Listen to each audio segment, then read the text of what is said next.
Masters of Deception, the Mossad's legacy. The Mossad, Israel's intelligence agency, has earned a fearsome reputation. They are known for their daring covert operations and ruthless efficiency. From hunting down terrorists to securing national interests, the Mossad operates in the shadows. Their actions often shape global events, even as they remain shrouded in secrecy. Operation Trojan, a daring gambit from the 1980s, exemplifies the agency's controversial methods.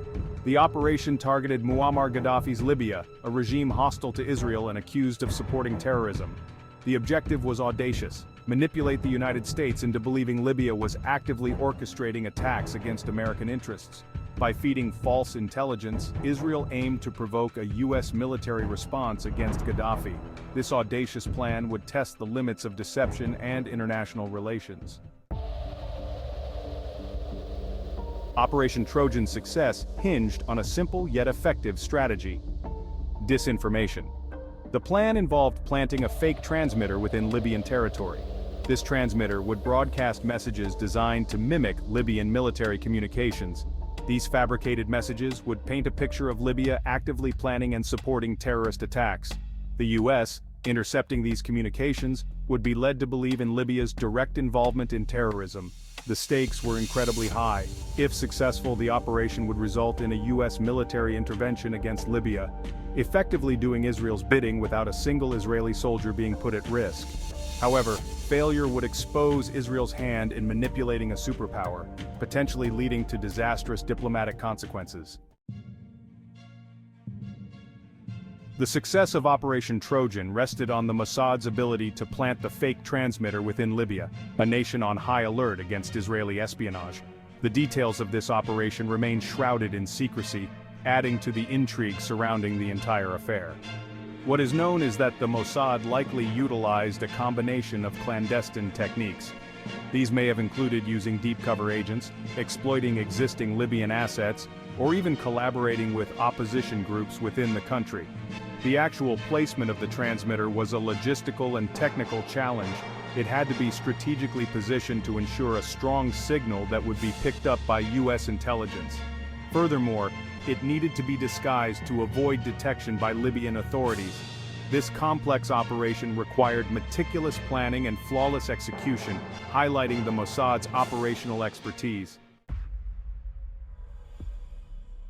Section 4. The Libyan Phantom, fabricating a terrorist threat. Once the fake transmitter was operational, the Mossad began broadcasting fabricated messages. These messages were carefully crafted to create the illusion of legitimate Libyan military communications. The content often implicated Libya in planning and supporting terrorist attacks against U.S. targets. The messages even included coded references to specific targets and timelines, adding a layer of authenticity to the deception. The U.S., unaware of the Mossad's intricate scheme, intercepted these communications. The fabricated evidence seemed to confirm U.S. suspicions about Gaddafi's regime and its support for terrorism. The Mossad's disinformation campaign was working, pushing the U.S. closer to the brink of military action. Section 5. Operation El Dorado Canyon, Retaliation or Manipulation. In 1986, the U.S. launched Operation El Dorado Canyon, a series of airstrikes targeting Libya. The U.S. claimed that the bombing was in retaliation for Libya's alleged involvement in the bombing of a Berlin discotheque frequented by U.S. servicemen. The U.S. cited the intercepted communications as concrete evidence of Libya's culpability in the attack. The bombing raid resulted in significant Libyan casualties, including civilians. While the U.S. maintained that the decision to bomb Libya was based on solid intelligence, questions linger about the role of the Mossad's disinformation campaign in influencing the U.S. response. Some argue that the U.S. was manipulated into attacking Libya based on fabricated evidence, serving Israeli interests rather than genuine U.S. security concerns. The bombing of Libya remains a controversial event, with many questioning the validity of the intelligence that led to it. Section 6. Echoes of Deception. The Legacy of Operation Trojan. Operation Trojan, whether successful or not in its ultimate goal, stands as a testament to the Mossad's willingness to manipulate events on a global scale. It highlights the potential for disinformation to shape international relations and the dangerous consequences of such deception. The operation also raises troubling questions about accountability and the use of intelligence in a democratic society. The full extent of the Mossad's involvement in Operation Trojan may never be fully known. However, the operation serves as a stark reminder of the shadowy world of espionage, where truth is often a casualty in the pursuit of national interests.